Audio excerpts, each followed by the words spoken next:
हम drama meme से मोहब्बत बन चुका है बहुत ही ज़्यादा इंटरेस्टिंग। उसमें हमें दिखाया जाएगा कि शारिक जो होता है वो रेडी होकर अपने घर की तरफ जा रहा होता है, तो रास्ते में उसको तरह के जो लोग होते हैं वो किडनैप कर लेते हैं, जिसकी वजह से शारिक का पता ही नहीं चलता कि शारिक है कहाँ, और वो घर भी नहीं पहुंचता। जैसे ही इस बात का इल्म जो होता है वो शारिक के घर वालों को लगता है, तो शारिक की वालदा जो होती है वो ये सुनकर ही बेहोश हो जाती है कि उसका बेटा जो है वो कहीं लापता हो गया है।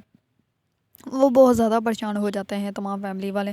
इस पर दूसरी तरफ रोशी के घर वाले भी बहुत ज़्यादा परेशान होते हैं, क्योंकि 9 बजे की उन्होंने कहा होता है कि 9 बजे बारात लेकर आएंगे, लेकिन वो आते ही नहीं।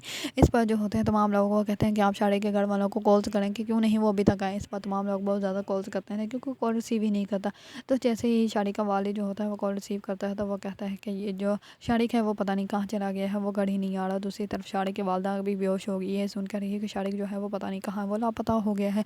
ये बात जैसे ही रोशी के दद्दू सुनते हैं तो वो भी बेहोश हो जाते हैं। तो जैसे ही ये सारा मामला हो रहा होता है, तो तनहा के वालिद जो होते हैं वो कहते हैं कि हो क्या गया, सब लोग इतने परेशान क्यों हैं। इस पर तनहा जो होता है वो बहुत ज़्यादा आराम से बैठा होता है, और वो कहता है कि रोशी की शादी है और सब लोग इतने सुकून से यहाँ पे बैठे हुए हैं, ऐसा हो ही नहीं सकता, ये सब कुछ तो होना बनता ही था।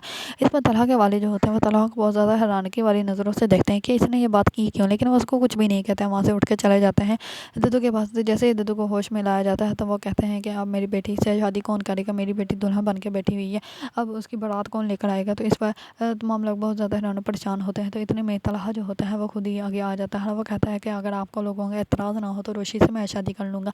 इस पर दद्दू जो होते हैं वो बहुत ज़्यादा खुश हो जाते हैं, और वो कहते हैं कि मैं करता हूँ रोशी से बात। जैसे ही दद्दू जो होते हैं वो रोशी के पास आते हैं, तो रोशी जो होते हैं वो दद्दू को अपने गले लगा लेती है और कहती है कि हुआ क्या। इस पर वो कहता है कि शादी जो है उसका कोई पता नहीं है, अगर बेटा तुम्हें हम लोगों पर यकीन है तो जो हम लोग तुम्हें कह रहे हैं तुम ये कर लो, तुम्हें इस निकाह से कोई एतराज़ नहीं होना चाहिए। इस पर रोशी जो होती है वो कहती है कि नहीं, मैं बिल्कुल भी तलहा के साथ शादी नहीं करूँगी, मुझे ये बिल्कुल भी मंजूर नहीं। जबकि रोशी के दिल में हाँ होती है, लेकिन उसकी मुँह ज़ुबान पे ना ही होती है, और वो कहती है कि मैं ये शादी बिल्कुल भी नहीं करूँगी।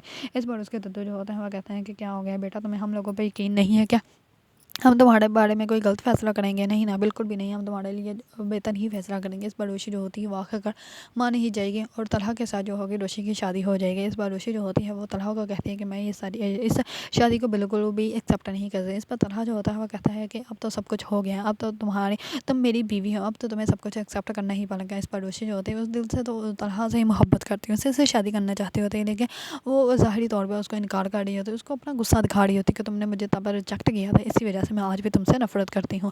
अगर आप लोगों को ड्रामा मीम से मोहब्बत पसंद है और इसके बारे में न्यू न्यू अपडेट जानना चाहते हैं तो मेरे चैनल को लाइक, कमेंट एंड सब्सक्राइब करना मत भूलिएगा।